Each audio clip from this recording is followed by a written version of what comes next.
Hello, everybody. Hope everyone's doing well. We're going to do another art project today. I have just some paper, some markers, and some colored pencils, but feel free to use whatever you have available to you.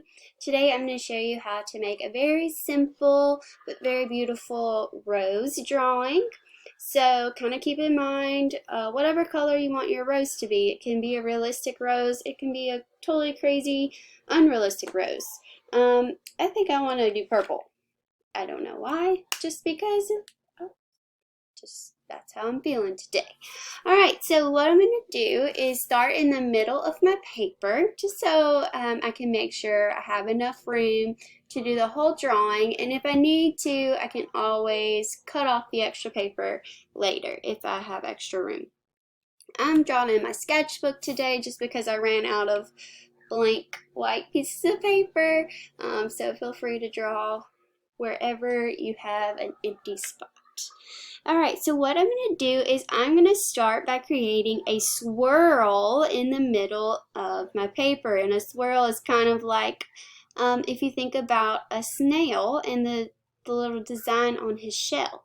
So what I'm going to do is just make kind of like I'm going to make a circle, but then I'm going to loop inside and curl my line. Just like so. So again, I'll show you if you want to go from the inside out, you just curve your line, and instead of connecting it, you just go around and then stop. And that's going to be the center of our rose.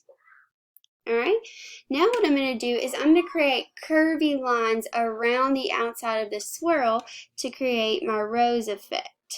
So see, it's kind of just like a bumpy line. Go out and curve a little bit and come back in.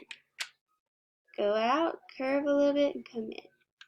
And the beautiful thing about this is no two roses are exactly the same. So if yours doesn't look exactly like mine, it's okay. And if yours doesn't look exactly like a real rose, that's okay too, because no roses are exactly the same.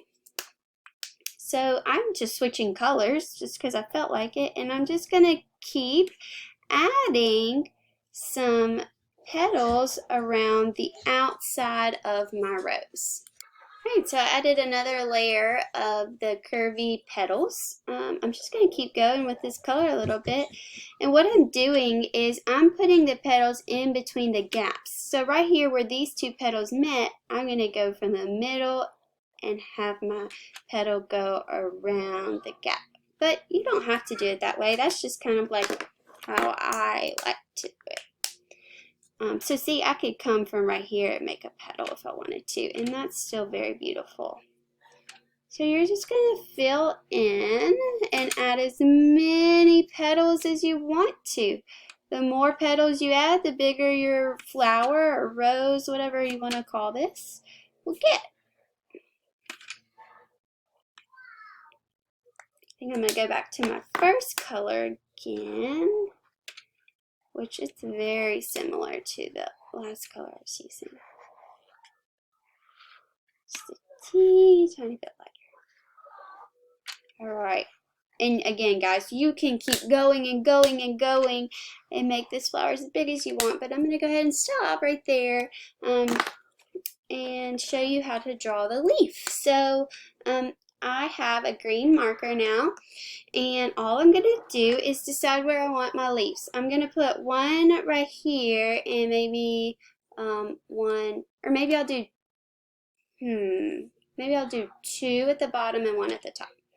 So what I'm going to do is I'm going to start by drawing a straight line out where I want my leaf to go. I'm going to go ahead and draw all my straight lines where I want each leaf. Okay, now what I'm going to do is I'm going to start at the end of the straight line, and I'm going to draw a curve line to the flower to where it touches. And that's half of our leaf. Now I'm going to do the same thing on the other side. Start at the top, draw a curved line to the flower. And we have a leaf. Now let's do that on each line. Start at the top, curved line to the flower. Start at the top, curved line to the flower. Alright, now I'm going to do the same thing on this one. Start at the top, curve line to the flower. Start at the top, curve line to the flower. Alright, I think I'm going to add one more right here. Cool. Okay, now all you have to do is add the veins inside the leaf, which is just a diagonal line going from the center to the outside. Diagonal line from the center to the outside. And I'm going to do that on each leaf.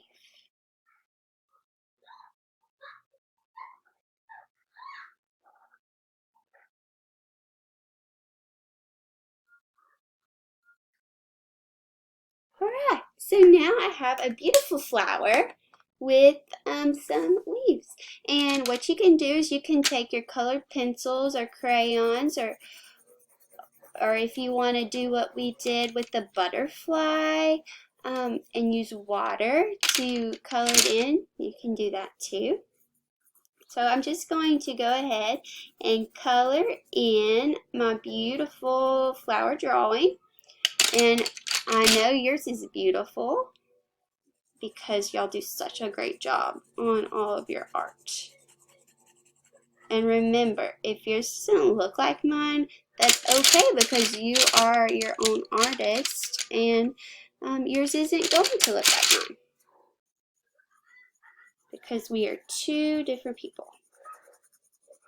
Alright, so colored my leaves. Now I'm going to color my flower. I think I'm just going to color the inside of the flower all the same color. I liked how I put the variation with the marker, but I'm just going to go ahead and color the whole thing. Now, if you want to add some shading, make some parts darker and lighter, feel free, or just go ahead and color it in solid. That's what I'm doing today.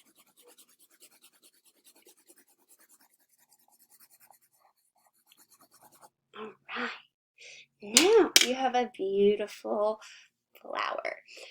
Alright guys, I hope you enjoyed this.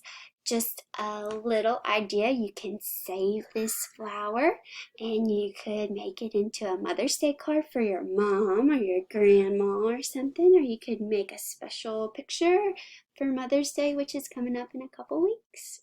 Alright guys, I hope you enjoyed this. Have a good day.